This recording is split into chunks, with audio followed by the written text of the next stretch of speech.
Assalamualaikum warahmatullahi wabarakatuh. Salam online.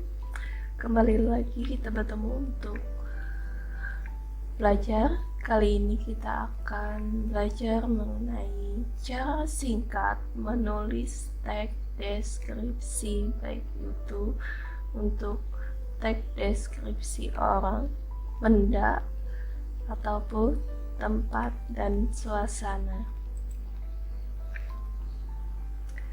Yang pertama adalah cara mendeskripsikan orang. Jadi, yang pertama kali kita lakukan adalah awali paragraf dengan kalimat topik umum yang memperkenalkan orang. Jadi, di sini kalian bisa mengawali teks deskripsi kalian dengan memperkenalkan orang atau tokoh yang ingin kalian deskripsikan. Contohnya, Bapak Bagas adalah orang paling tinggi yang pernah kulihat, atau rambut Melani adalah kebanggaan terbesar gadis itu. Jadi di sini kalian bisa mengawalinya dengan memperkenalkan orang tersebut, atau bisa juga dengan menyebutkan namanya saja, misalkan Sonia namanya, baru kemudian kamu lanjutkan dengan deskripsi lainnya. Yang kedua, kalian bisa melanjutkan deskripsi kalian dengan memfokuskan pada bagian penampilan yang paling menonjol. Maksudnya di sini setelah kalian kenalkan atau sebutkan orang tersebut, kalian bisa menuliskan apa hal yang pertama kali kalian lihat atau akan orang perhatikan begitu bertemu tokoh yang kalian ceritakan.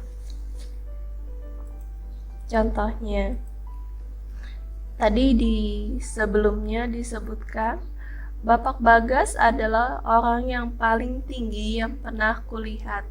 Kemudian bisa dilanjutkan dengan beliau memiliki kaki yang panjang serta tubuh yang atletis, atau tadi yang Melani tadi, rambut Melani adalah kebanggaan terbesar gadis itu.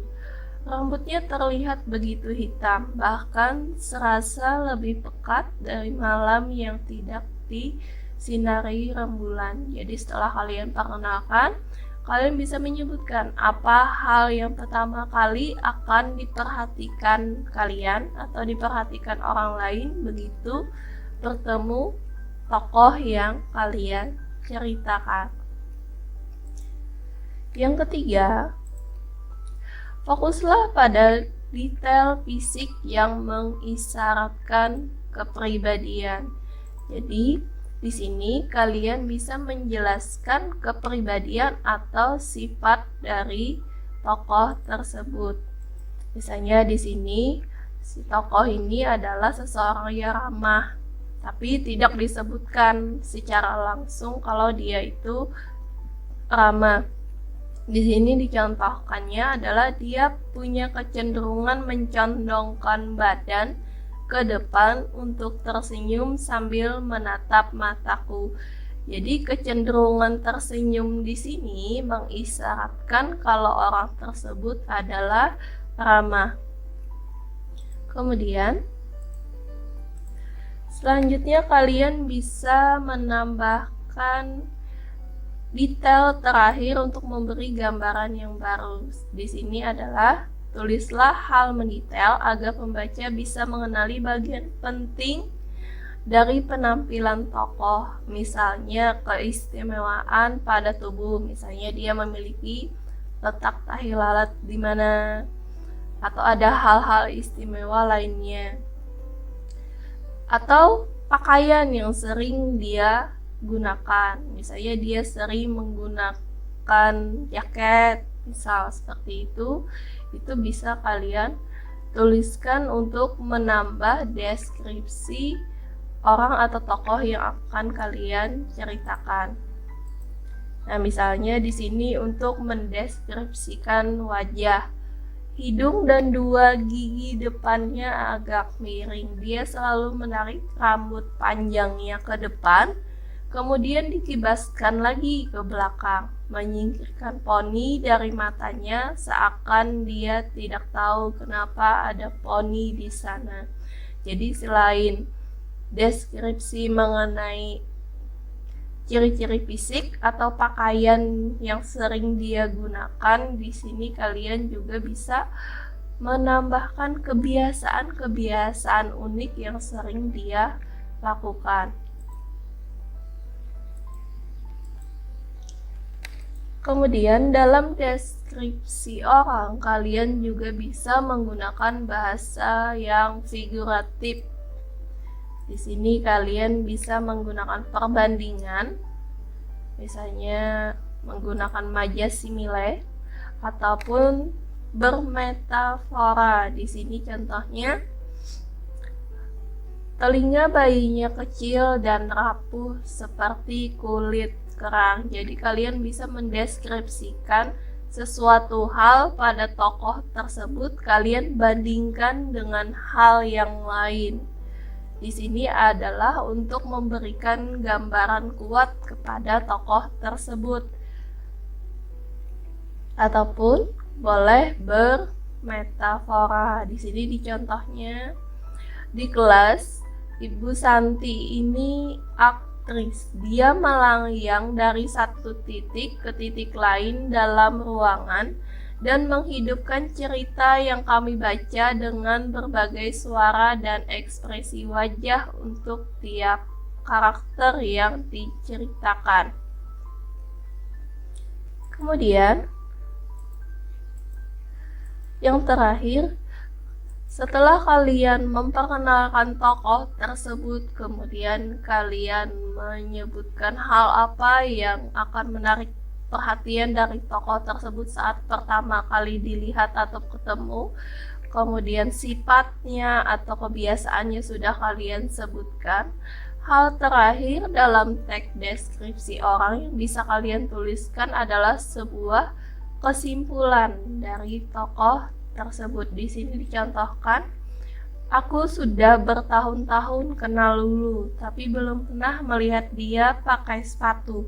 Pada hari yang panas, kulihat telapak kakinya menghitam dan kapalan karena gesekan aspal yang terbakar di bawah sinar matahari sampai beruap. Pasti rasanya panas, tetapi dia hanya berjinjit dan tertawa. Atau boleh juga seperti ini, terlepas dari suaranya yang lantang, bahu yang tegak, senyum yang lebar, Bapak Bagas adalah orang paling sedih yang pernah ku kenal.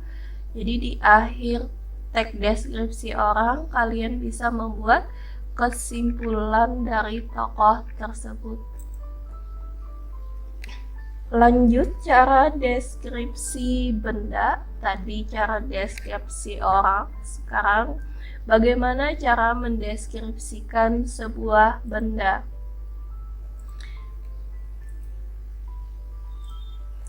Yang pertama adalah gambarkan ukuran dan bentuk umum benda tersebut. Jadi di sini kalian perkenalkan dulu bendanya apa, bentuk dan ukurannya seperti apa, umumnya seperti apa. Contohnya, dia sudah lama memakai kalung itu. Kalungnya hampir menyatu dengan kulit. Kalung itu tipis dan batu permatanya sangat kecil, terletak tepat di tengah cekungan tulangnya. Atau, botol air itu terguling di atas tumpukan debu, jauh dari pemandangan, penyok sampai tidak bisa diketahui lagi apa bentuk aslinya.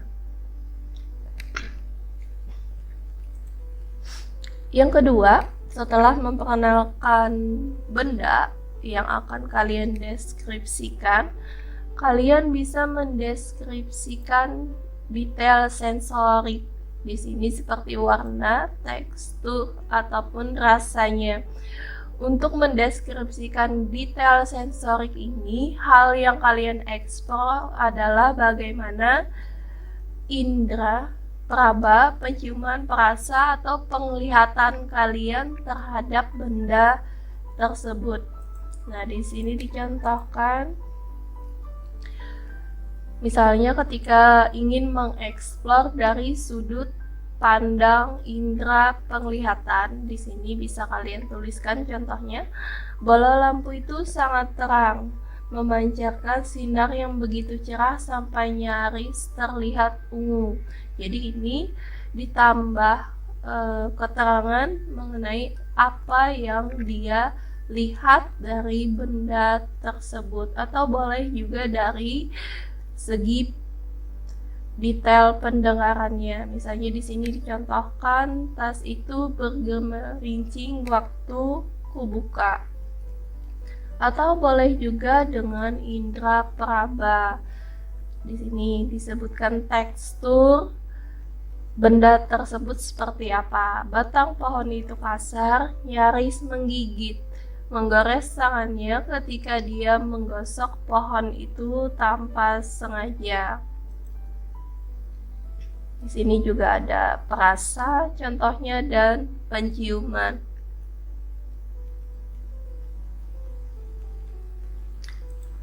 Oke, kemudian kalian bisa menggunakan benda tersebut. Ya, jadi di sini setelah kalian perkenalkan bendanya, terus bagaimana benda tersebut bentuknya, kalian bisa menuliskan fungsi atau tujuan dari benda tersebut. Sini contohnya adalah pensil keberuntungannya. Pensil yang selalu dia gunakan untuk ulangan dan disimpan di tempat terpisah dalam ransel. Ia meraut pensil itu dengan hati-hati, menggunakan rautan khusus, lalu perlahan membuang sisanya ke tempat sampah. Jadi kalian juga bisa menambahkan benda yang ingin kalian deskripsikan itu fungsi atau tujuan digunakan.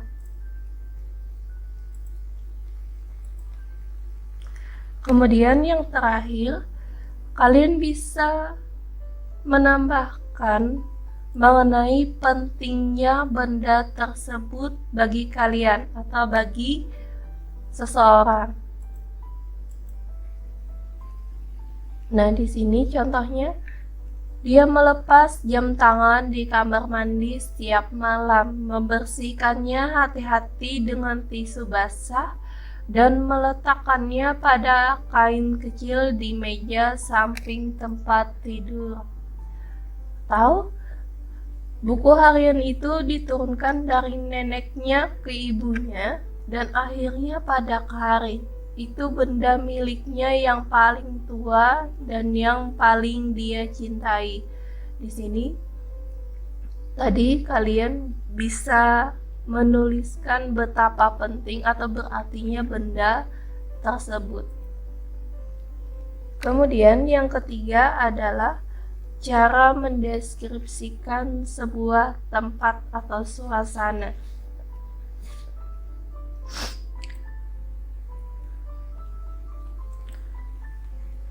Yang pertama dilakukan adalah kalian bisa mendeskripsikan hal pertama yang menarik perhatian kalian. Jadi apa hal yang kalian lihat pertama kali begitu kalian memasuki sebuah tempat, baik itu rumah, kantor, jalan, atau ketika kalian berkunjung ke suatu tempat wisata, misalnya ke pantai atau ke gunung. Apa sih hal pertama kali yang akan kalian lihat sehingga menarik perhatian kalian atau orang lain di tempat tersebut? Di sini dicontohkan, bukan hanya karena gedung itu tinggi, memang tinggi, menjulang dari tanah sampai menembus awan, tetapi karena sangat bersih, nyaris transparan, Sepertinya menara itu memanjang begitu rupa sampai lebih seperti udara daripada besi. Jadi di sini hal yang pertama kali dilihatnya adalah bahwa gedung ini adalah sangat bersih. Karena sangat bersih, nyaris transparan. Jadi ini yang ingin diceritakannya.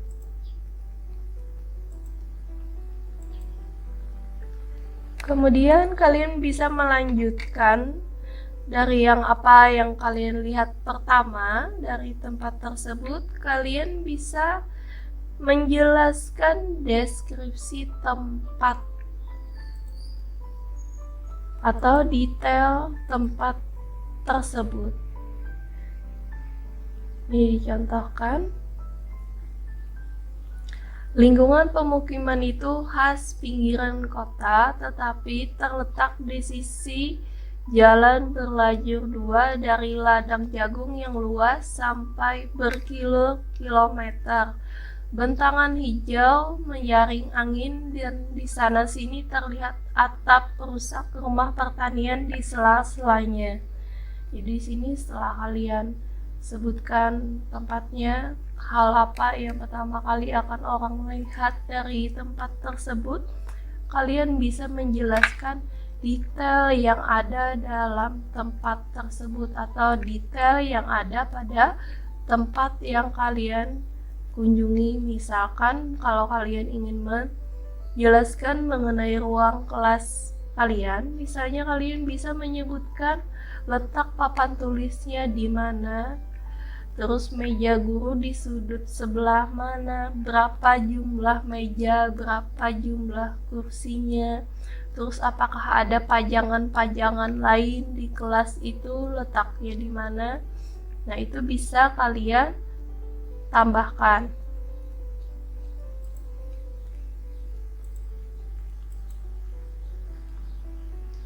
Kemudian kalian juga bisa menambahkan detail sensorik.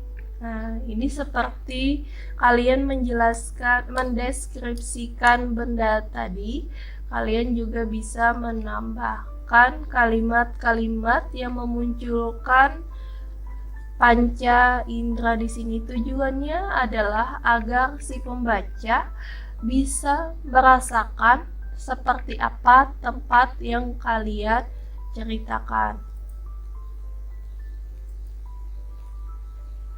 Di sini dicontohkannya, dia tidak bisa mengingat kapan terakhir kalinya rumah sesepi itu.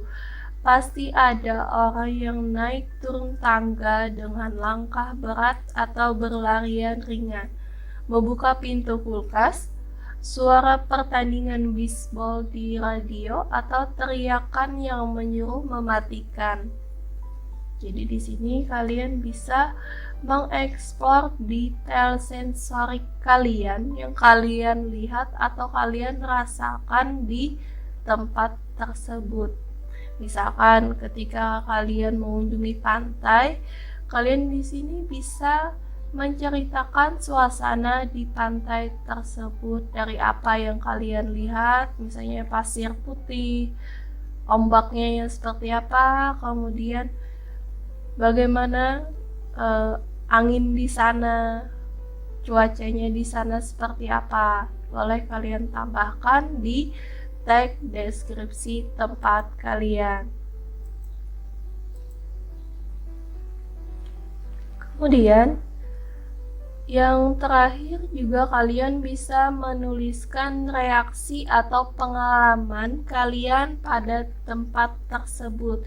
Jadi setelah kalian menjelaskan bagaimana tempat tersebut, kalian juga bisa menambahkan karangan kalian dengan hal apa yang biasa kalian lakukan di sana. Boleh.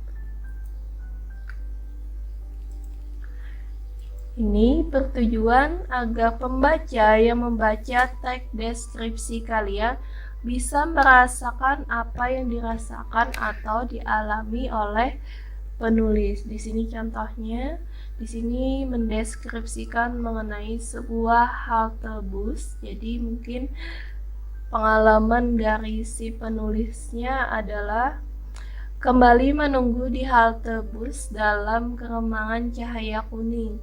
Aku merapatkan jaket, merasakan dingin di jari tangan, dan memperhatikan orang-orang berusaha bicara mengalahkan deru suara hujan. Jadi di sini dia ingin mendeskripsikan sebuah halte bus yang biasa dia kunjungi. Kemudian di sini dia menceritakan bagaimana suasana di halte bus tersebut.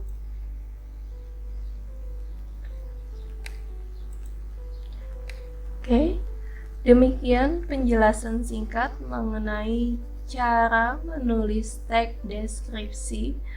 Terima kasih. Sampai bertemu di pembelajaran selanjutnya. Tetap semangat untuk selalu belajar walaupun pembelajaran kita lakukan di rumah saja. Kerjakan tugas-tugas kalian tepat waktu dan wassalamualaikum warahmatullahi wabarakatuh.